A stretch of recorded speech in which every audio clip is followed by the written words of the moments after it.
गणपती बाप्पा मोरया असं म्हणत म्हणत गणपतींचं आगमन झालेलं आहे आणि काही गणपतींचं विसर्जन झालेलं आहे. दीड दिवसाच्या गणपतींचं. आता ही व्हिडिओ येईपर्यंत 5 दिवसांच्या 7 दिवसांच्या आय डोंट नो.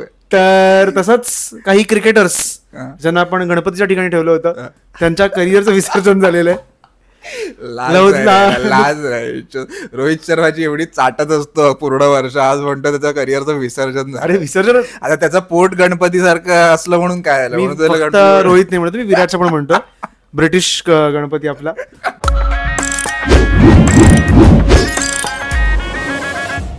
तर विराट झाला असेल किंवा अश्विन झाला असेल, असे बरेच क्रिकेटर्स ज्यांचं खूप लेजेंडरी करिअर राहिलेलं आहे. सो अश्विनने IPL मधनं रिटायरमेंट घेतलेली आहे. येस, IPL मधून घेतली आहे. टेस्ट मधून त्याने जानेवारी मध्येच घेतली आहे रिटायरमेंट. खरं BJT घेतली की घ्यायला लावली याचा शोध आपल्याला लावावा लागेल. नाही, but it's a mystery of border Gavaskar trophy. या ट्रॉफीने बऱ्याच लोकांचे रिटायरमेंट करवले आहेत. खरं. मी पण माझं क्रिकेट टीमच सोडलं जेव्हा इंडिया बॉर्डर गावस्कर ट्रॉफी 2008 चांगली खेळली. मी म्हटलं ह्याच्यापुढे माझं करिअर नाही होऊ शकत, मी तेव्हा सोडलं होतं. का असं का वाटलं तुला? मला की आता पण खूप लेट झालं क्रिकेटर होण्यासाठी. 12 वर्ष झाली होती आणि मी म्हटलो आयुष्य स्वतःला की मी नाही, तू 8व्या वर्षी जरी चालू केलंस तरी तू लेटच असलं. टॅलेंट माझं असं होतं की यार एकतर आपण भाई गॉड लेवल असलो पाहिजे किंवा काही नसलोच पाहिजे. So I was not at god level. So मी म्हटलं क्रिकेट बद्दल थांबूया. सो मग मी मांडीला खासचा विचार केला तेव्हाच की तेव्हा पण इथे हे करूया पुढे. अश्विनच्या IPL करिअर बद्दल आम्ही प्लीज लोकांना थोडी पार्श्वभूमी दे. अश्विनचा IPL करिअर चांगला राहिलाय. ऑब्व्हियसली तो IPL मधूनच वर आलाय. 2009ला त्याचा डेब्यू. त्याचं डोमेस्टिकला थोडं नाव होतं माझ्या, आपल्याला नव्हतं माहिती, आपण नाव नव्हतं. पण मला असं प्रॉपरली लक्षात आहे की IPL मधनं असा तसं नाही की IPL ने प्लेयर्स दिले, IPL ने आपण म्हणतो ना युजली. सो मला प्रॉपर लक्षात आहे की इंडियामध्ये कोणी IPLच्या नावारूपामुळे कोणी आलो होतात मध्ये, तो अश्विन होता. ऑब्व्हियसली डोमेस्टिक मध्ये नाव होतं, पण आपल्याला तो IPL मुळे आधी कळला होता. सो त्यामुळे मला अश्विनची तशी ओळख आहे की IPL ने प्रोड्यूस केलेली पहिली इंडियासाठीची प्रॉडक्टी होती. 2009ला त्याचा डेब्यू झालेला आणि मग त्याच्यानंतर इंडियासाठी त्याचा 2010ला डेब्यू झाला ODI मध्ये आणि नंतर 11ला टेस्ट मध्ये झाला. आणि IPL मध्ये त्याने टोटल 221 मॅचेस खेळत, त्यात त्याने 187 विकेट काढलेत मित्रांनो. आणि त्याचा ऍव्हरेज 30चा आहे, जो ठीकठाक आहे ऍव्हरेज. आणि इकॉनॉमी त्याची मेन आहे, इकॉनॉमी त्याची 7.2ची आहे, जी की मला कमी वाटते. म्हणजे अश्विन ऍक्च्युअली खूप मार्क त्यांना बघितलं मी. नाही, त्याने काही लोकांना बनी बनवून ठेवलेलं, त्यामुळे त्याची इकॉनॉमी बऱ्यापैकी ताब्यात होती. आणि एस्पेशली जेव्हा तो चेन्नईत न खेळायचा तेव्हा, जेव्हा धोनी कॅप्टन होता त्या काळातला, सो तेव्हा तर धोनी अजून पण कॅप्टनच आहे. Some things don't age well. तर तेव्हा तो काळ होता जेव्हा चिदंबरम जे स्टेडियम होतं ते मॅसिव्ह रँक टर्नर होतं. तो त्या काळात अश्विन, जकाती, मुरलीधरन हे सगळे जे बॉलर्स एकत्र खेळायचे चेन्नईत ना, तेव्हा ते लोक म्हणजे पॅक, ते प्रॉपर एक पॅक होता तो. बरोबर. मला असं अश्विनचं प्रॉमिनंटली लक्षात आहे. मुंबई इंडियन्स आपली जी टीम होती ती 2010ला पहिल्यांदा जेव्हा IPL फायनलला पोहोचली होती तेव्हा मला लक्षात आहे अजूनही, चेन्नईने काहीतरी पहिली इनिंग खेळताना काहीतरी 165 का 168 मारले होते. आणि जेव्हा मुंबई बॅटिंगला आली, पहिली ओव्हर धवन खेळत होता, त्याने धवनला 6 बॉल डॉट काढले होते. मला तिथून अश्विन लक्षात आहे, मला प्रॉमिनंटली तिथून अश्विन लक्षात आहे की त्याने त्याला पहिली ओव्हर, कारण त्याने प्रॉपर त्याला मध्ये टाकून बॉल बाहेर काढतोय. धवन लिटरली बॉल चेस करत होता पण त्याला बॉल मिळतच नव्हता. सो मला अश्विनची ती ओळख आहे माझ्यासाठी खूप. नाही, माझ्यासाठी अश्विनची ओळख म्हणजे फक्त IPL मध्ये नाही, इव्हन इंटरनॅशनल क्रिकेटमध्ये पूर्ण टेस्ट ODI ती की तो जे लेफ्ट हँडर्सला बनी बनवून ठेवलेलं त्याने लेफ्टीजला रायटी बनवायला लावलं. डेव्हिड वॉर्नरने अख्खा त्याने रायटी स्टान्स घेतला, नाही नॉट स्विच, तो रायटी झाला होता. क्रिस गेल झाला, मग डेव्हिड वॉर्नर झाला, इव्हन कुक. सो आता बेन स्टोक्स म्हणशील तर ते सगळे त्याचे बनी होते. आणि मेन तर हीच हायलाइट आहे सर की लेफ्ट हँडरला तो जसं बोल्ड आणि LBW काढायचा, तसं इव्हन तू 2013ची चॅम्पियन्स ट्रॉफी बघशील तर शेवटची ओव्हर तो लेफ्ट हँडरलाच टाकत होतो. ट्रेडवेल आणि ब्रॉड होते. येस. तेव्हा पण त्याने ती मॅच काढलेली. सो अश्विनची माझ्यासाठी हीच ओळख. आणि Ashwin the brainy we know. तर जसं तू त्याच्या इंटरनॅशनलच्या गोष्टी सांगितल्यास, तर सध्या स्टिकिंग टू IPL, जसं मी म्हटलं मुंबईची मॅच, तर 2010ची चेन्नई जिंकली. 11ची फायनल जेव्हा चेन्नई आणि RCB लागली होती, चेन्नईने 200 काहीतरी केले होते, पण त्यावेळी RCB मॅसिव्ह फॉर्मला होती.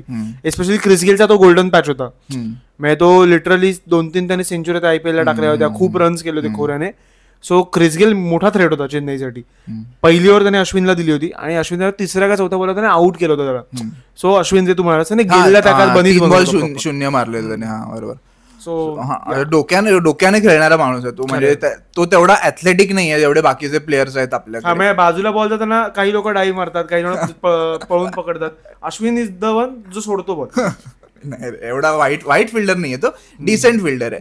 आणि ते सगळं नसून पण त्याने खूप त्याच्या डोक्याचा, शक्तीचा नाही युक्तीचा वापर केलाय मित्र. एस्पेशली पंजाबची कॅप्टन्सी त्यांनी केली होती 2 वर्ष, आणि त्या दोन्ही वर्षी पंजाब पहिलं जे हाफ असतं 14 मॅच असतात तर 7 मॅच असे 2 हाफ असतात.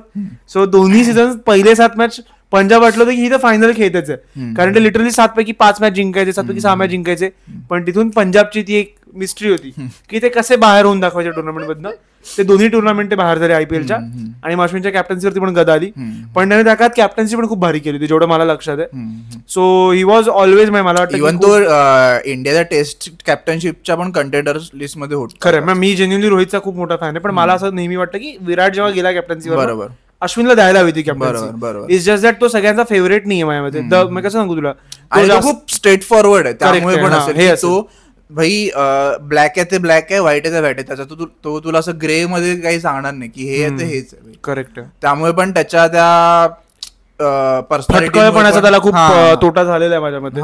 असं पण ज्या एक काळ होतं धोनीकडे चूज करायला, जडेजा की अश्विन धोनीने जड्डूला चूज केलं पण अश्विनला नाही केलं. शिरे हे का दाखवलं असशील? अरे धोनीने जड्डूला चूज केलं, अश्विनला नाही केलं. So one of the reasons हे असू शकतं. इव्हन तू त्याचे आत्ताचे पॉडकास्ट पण बघशील. आणि अजून एक सांगायचं मला की अश्विन हा क्रिकेट फ्रेटर्निटीसाठी खूप महत्वाचा माणूस वाटतो मला. फक्त क्रिकेटर म्हणून आहे तो, इव्हन ब्रॉडकास्टर म्हणून पण खूप चांगला आहे तो. कमेंट्री पण खूप चांगली, क्रिकेटचा प्रॉपर अभ्यास आहे त्याच्याकडे. तू त्याच्याकडे गेलास तर तुला खूप गोष्टी शिकायला मिळतील क्रिकेट बद्दल.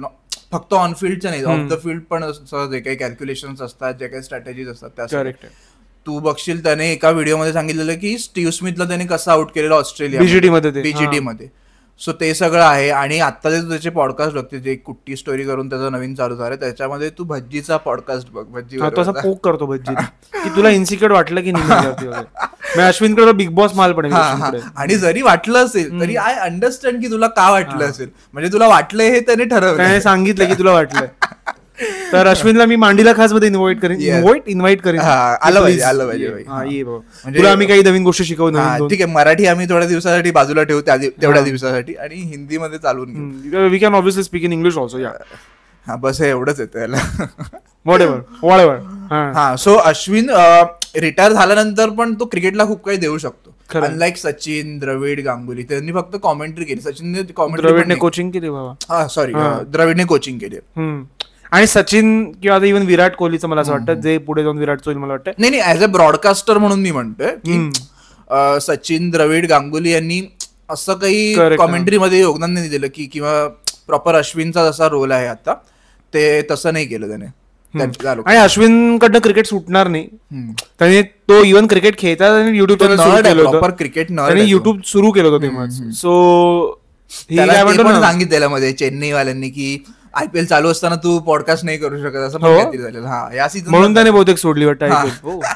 ही walks cricket, he talks cricket, he lives cricket. So Ashwin is that guy for you. So आता अश्विन वरनं जायचंय पुढच्या मुद्द्यावरती. आता महत्वाचा मुद्दा, अश्विन तर आयपीएल मध्ये रिटायर झालेला, त्याने आधी पण घेतली इंटरनॅशनल, त्यावरती मी वेगळा व्हिडिओ नंतर बनवू. पण आता एक महत्वाची रिटायरमेंटची काही दिवसांआधी झालेली आहे. इंडियाची दुसरी भिंत, चतेश्वर पुजारा याने सुद्धा काही दिवसांनी रिटायरमेंट घेतलेली आहे. तर पुज्जी भाग भेंचोत असं रोहित शर्मा बोललेला, ते त्याने अगदीच मनावर घेतलं. पुजारा, सो पुज्जी भाग गया भेंचोत, अब जाओ पकड़ो पुज्जी को, अब लाओ दूसरा पुज्जी. अभी गया भाई, अभी नंबर 3 पे लाओ तुम लोग. अभी सुदर्शन को खड़ा करो, गिल तो खड़ा भी नहीं रहा, गिल भाग गया वापस. गिल तो खेलते खेलते भाग गया 4 नंबर पे. सो पुजाराच्या इंडियन टीम मधला रोल बद्दल जर आपण बोलायला गेलं तर तो खूप मॅसिव्ह आहे. करेक्ट. आणि जरी तो शेवटच्या काही मॅचेस मध्ये त्याचा आउट ऑफ फॉर्म वगैरे गेला असेल, तरी समोरच्या टीमच्या मनात हे नेहमी असायचं की भाई पुजारा उभा राहिला तर आपले लागतील. आता पुजारा उभा राहिला, आम्ही नाही पाहिला. पण पुजारा वगैरे सगळ्यांनी पाहिला. येस. आणि नुसता पाहिला नाही, लोकांनी झेलला, लोकांनी सहन केला. येस खरं. पुजाराने स्वतः पण खूप काही सहन केले तिथे उभं राहून. आणि ऑब्व्हियसली जेव्हापासून त्याचा डेब्यू झाला, त्याने डेब्यू मॅच मध्ये ऑस्ट्रेलिया विरुद्ध त्याचा डेब्यू झाला 2010 बीजीटी विरुद्ध. त्या पहिल्या मॅच मध्ये त्याने आय गेस 50 मारलेली, 72 सेकंड इनिंगला त्यांनी मारली. ही ती सिरीज आहे ज्यात ते लक्ष्मण आणि ओझाचा सीन आहे ना, त्याला शिव्या बॅट दाखवत होता मारून. रैना त्याचा रनर होता. त्या सिरीज मध्ये बँगलोर मध्ये जी मॅच झाली होती ज्यात सचिन डबल सेंचुरी मारली होती, त्या मॅचला पुजाराचा डेब्यू होता. त्याला जॉन्सनने आउट केला होता, अजून लक्षात आहे. कुठल्या तरी लेफ्ट आर्म बॉलर त्याला आउट केलं. पण तू असा शो ऑफ का करतोस तुझ्या मेमरीचा?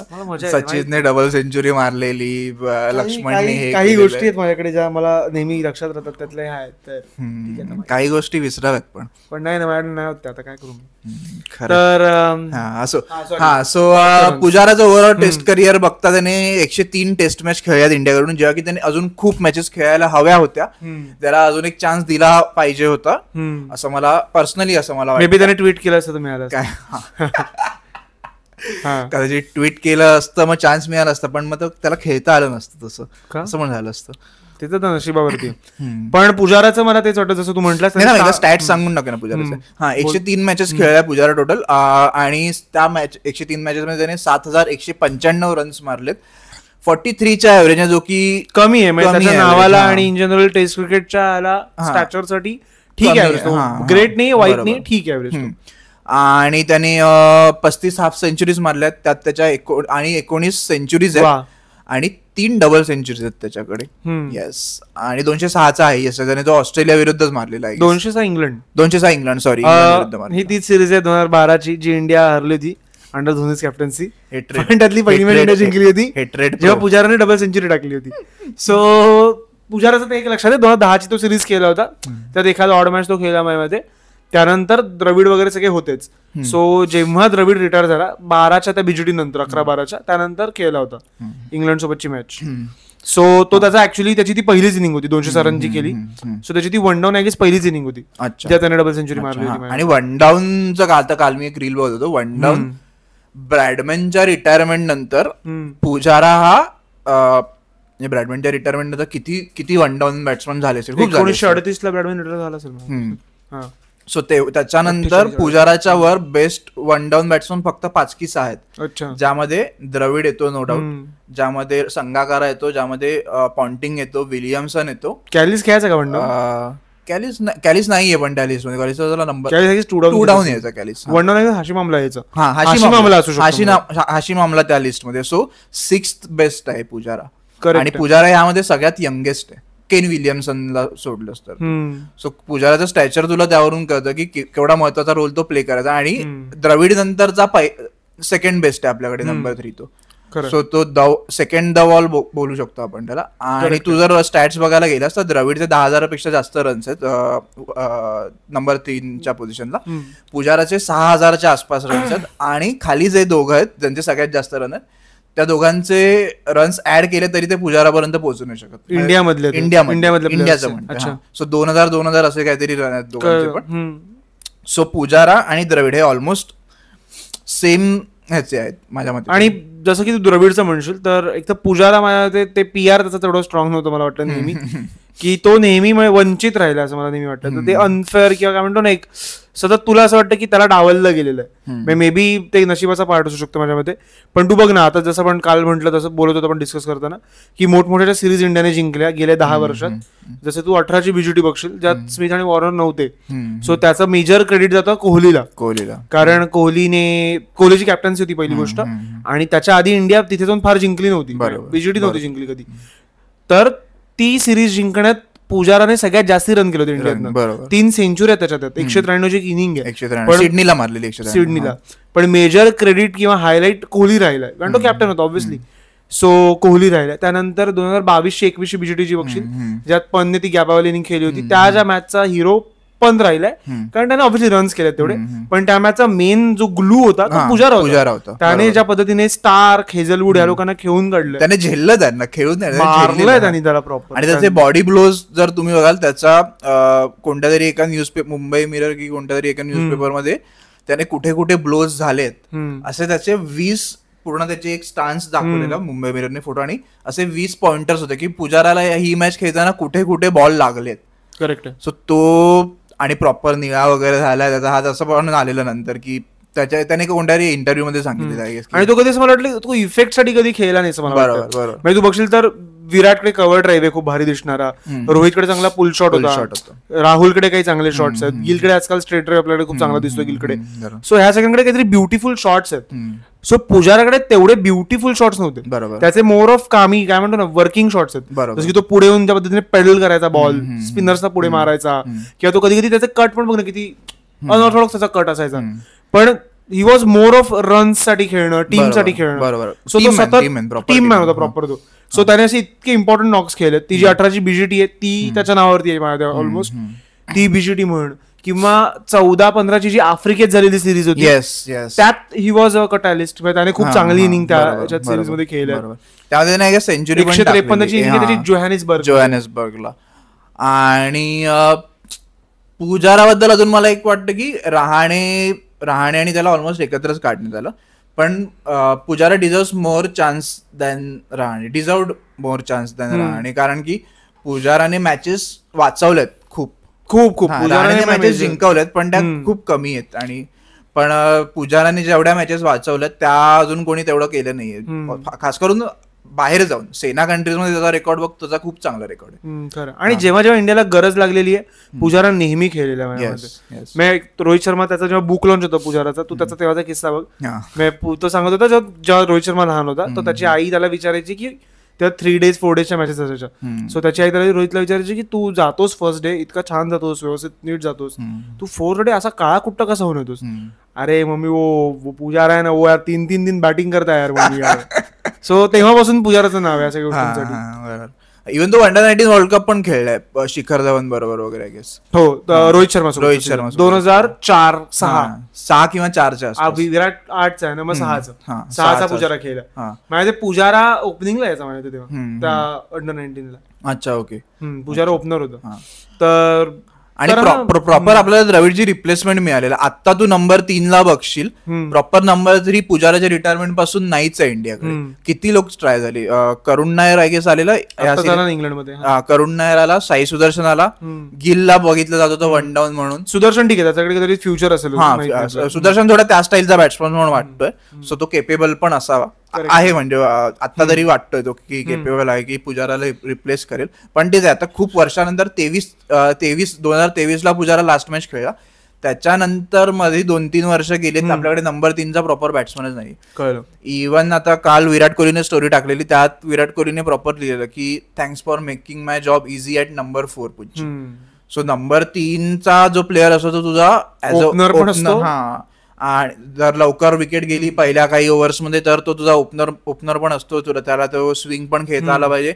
आणि जर ओपनर चांगले खेळून गेले तर मग त्याला तिथे मिडल ऑर्डरला पण सांभाळावं लागतं. सो खूप क्रुशियल जागा आहे. म्हणूनच एवढे ग्रेट्स प्लेअर नंबर 3 ला होते. सचिन नंबर 3 ला नाही, सचिन नंबर 4 ला यायचा. सो द्रविड, पॉन्टिंग, विलियमसन हे जे की टेक्निकली साऊंड प्लेअर आहेत, जे प्रॉपर टेस्ट क्रिकेट किंवा चिवट बॅटिंग जे आपण म्हणतो ते नंबर 3 ला असतात मोस्टली. आणि ते पुजाराने साध्य करून दाखवले त्याच्या थ्रू आउट करिअर. शेवटच्या काही मॅचेस आपण बोलू शकतो की हा तो त्याचा टच थोडा हल्लेला, पण तो खूप ग्रिटी बॅट्समन होता माझ्यामध्ये.